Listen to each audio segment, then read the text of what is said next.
Hello students, today we will read the third chapter of our syllabus and that is Discovering Tut.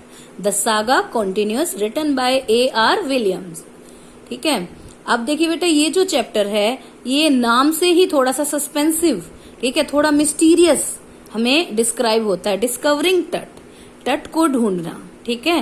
And the saga continuous, saga means गाथा, continuous यानी कि अभी भी जारी है, ठीक है. जैसे मूवीज के या किसी ऐसी जो है कोई सस्पिशियस स्टोरी होती है उसका नाम होता है, इस टाइप से जो है इस चैप्टर का नाम है. और डेफिनेटली ये बहुत सारे जो है एक तरह से हम कहेंगे कि रहस्यों को खोलता है, एक बहुत सारी मिस्ट्रीज को जो है ये रैप आउट करता है, ठीक है. तो बेटा हु वाज टट, डिस्कवर मतलब खोजना, टट, टट को खोजना. अब कौन था टट? टट का पूरा नाम था है बेटा टूटनखामन, ठीक है. Tutankhamun was a pharaoh of old Egypt, ठीक है, एंशियंट इजिप्ट. एंशियंट इजिप्ट का एक फेरो था जिसका नाम था टूटनखामन, ठीक है.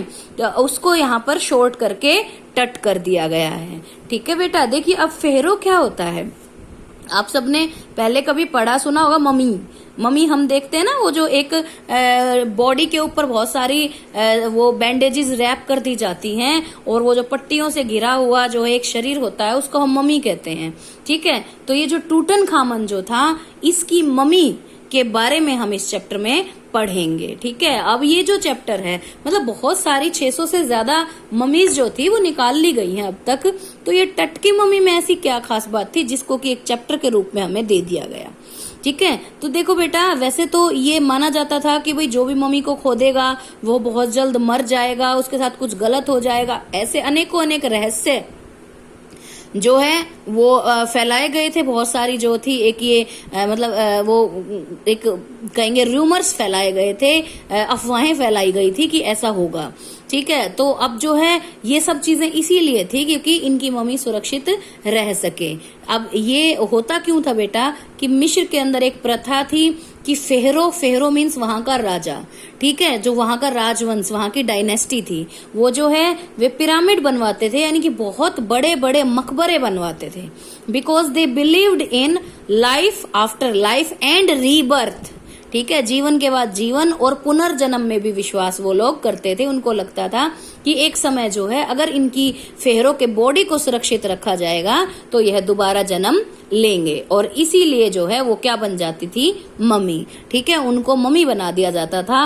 वो करते कैसे थे, बॉडी के ऊपर बहुत सारे केमिकल्स, जो भी उस समय में उनकी मेडिसिन एंड ऑल, केमिकल्स तो नहीं होते थे बट मेडिसिन, जड़ी बूटियां, जो भी चीजें होती थी उनसे वो एक जो मेडिसिन बनाते थे उसका लेप लगाया जाता था ताकि वो जो बॉडी जो थी वो डिके न हो जाए, सड़ न जाए. और जो है फिर उसके ऊपर पट्टियां बांध दी जाती थी और उनको जो है बड़े बड़े सोने के ताबूतों में रख दिया जाता था और पिरामिड के को बंद कर दिया जाता था ताकि कोई उसको खोले ना, ठीक है. और उनके साथ जो है बहुत सारा खजाना भी, सोने के बर्तन, हर चीज जो कि एक जिंदगी के अंदर, शराब, बहुत सारे ऑर्नामेंट्स, सिल्क के कपड़े, ना हर वो चीज जिसकी की जरूरत होती है जिंदगी में और जिसकी की जरूरत पड़ती फेरो को रीबर्थ के वक्त, वो सब कुछ जो है उस पिरामिड में उस मम्मी के साथ जो है रख दिया जाता था. यानी कि मम्मी मीन्स एक ऐसी डेड बॉडी जिसके ऊपर लेप लगा करके उसको प्रिजर्व किया गया हो,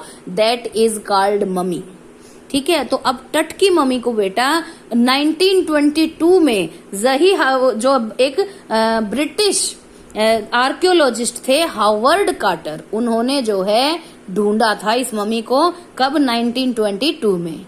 लेकिन अब जो है इस मम्मी की विशेषता क्या थी बेटा, it was the only tomb which was not robbed, यानी कि इसका टॉम्ब मीन्स मकबरा, इसका एकमात्र मकबरा था जिसको कि खोदे जाने से पहले आर्कियोलॉजिस्ट के द्वारा भूमि से बाहर निकालने से पहले जो है लूटा नहीं गया था, ठीक है. बाकी सारे बहुत सारे जो मकबरे थे वो लूट लिए थे लुटेरों ने. और मकबरों में बहुत सारा सोने चांदी का इम्पोर्टेंट या कीमती सामान होता था, precious jewels, clothes and utensils and many other things, ठीक है। लेकिन टट की मम्मी ऐसी थी जिसको लूटा नहीं गया था और वो सारी चीजें वहां से बरामद की गई जो कि जो है उस टॉम्ब के अंदर मम्मी की जो फ्यूनरल था उसके वक्त रखी गई थी, ठीक है। तो इसलिए जो है इट वाज स्पेशल, इसलिए वह खास थी, ठीक है।